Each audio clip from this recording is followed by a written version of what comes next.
Dear students, ये जो आपका लेक्चर है ये लेक्चर है आपका प्रोटेक्शन रिले का कंक्लूज़न है।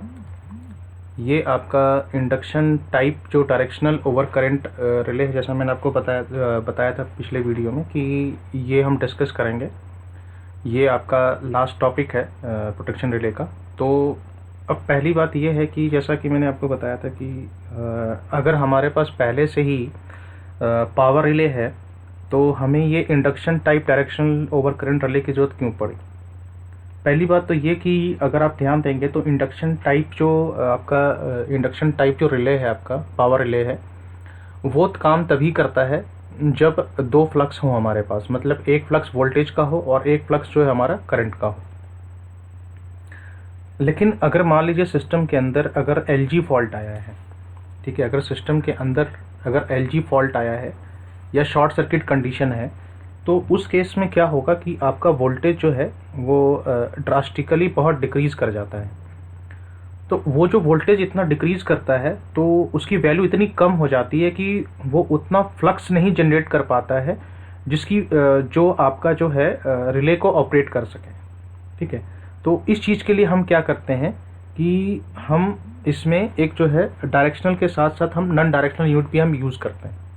ठीक है, एक्चुअली क्या है कि ये जो हम डायरेक्शनल और नॉन डायरेक्शनल यूज़ कर रहे हैं, इसका मेन मोटिव ये है कि जब भी सिस्टम के अंदर फॉल्ट आएगा तो डायरेक्शनल एलिमेंट ऑपरेट करेगा, लेकिन वो बस सर्किट को कंप्लीट करने के लिए होगा, वो रिले को ऑपरेट करने के लिए नहीं होगा।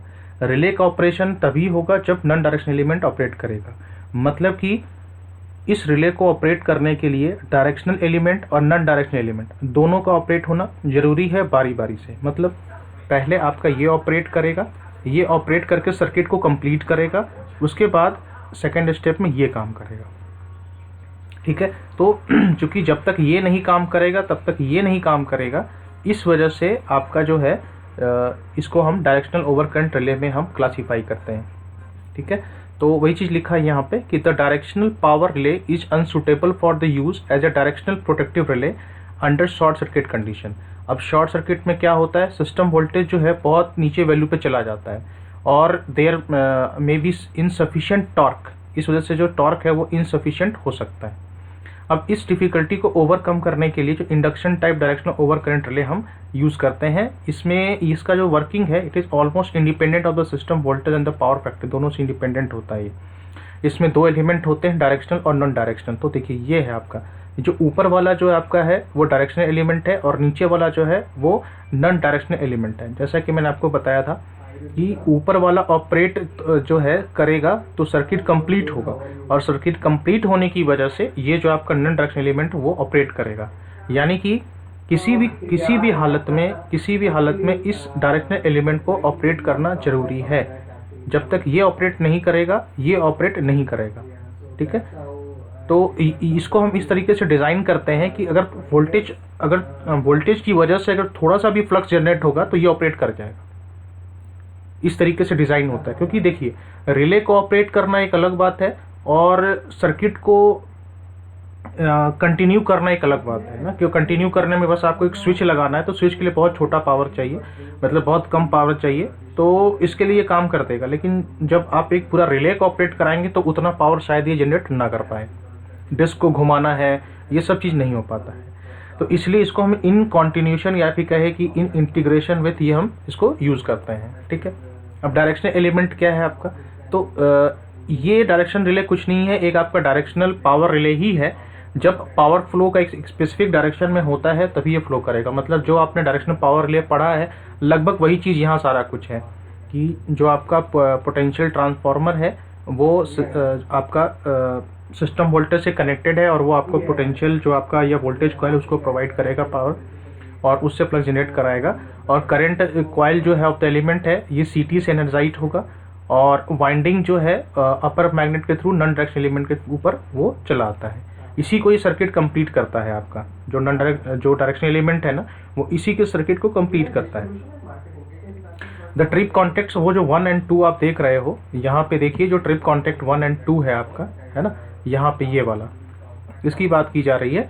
Of the directional element are connected in series with the secondary circuit of the over, देखिए है ना, सेकेंडरी सर्किट लिखा हुआ है। इसको ध्यान से देखिए डायग्राम को ये है आपका, ये आपका प्राइमरी है, ये है ना, और ये सेकेंडरी है, ये डायरेक्शनल ओवर करंट रिले का, मैं डी लिख देता हूँ, ठीक है।